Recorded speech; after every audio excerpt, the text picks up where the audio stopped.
E quando si gioca contro queste squadre, che sono squadre comunque in qualsiasi caso organizzate sotto il punto di vista atletico, è sempre difficile giocare e chiudere una partita. È stata la dimostrazione che in un contropiede siamo riusciti a prendere 2 tiri liberi, poi la scelta arbitrale è discutibile, però in qualsiasi caso è comunque sempre difficile giocare contro squadre così che corrono così tanto. Allora, sicuramente è iniziata bene. Il nostro obiettivo rimane sempre salvarci e quindi riuscire a prendere 10 punti in così poche partite è soddisfacente. E col Castello martedì andiamo a giocare una partita che comunque sarà sempre difficile, tutte le partite per noi saranno difficili e quindi c'è bisogno sempre di dare quel qualcosa in più da parte di tutta la squadra, c'è bisogno del gruppo. Queste partite comunque si vincono con il gruppo, l'importante è quello, l'importante è essere sempre uniti.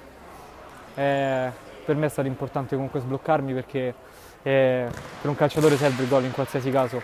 E sono contento soprattutto perché è arrivato dopo la convocazione in nazionale Under 21 e quindi è un motivo di grande orgoglio. La dedica sicuramente alla squadra, alla vittoria di oggi perché è importante ogni partita da giocare e non dobbiamo mai mollare in qualsiasi caso.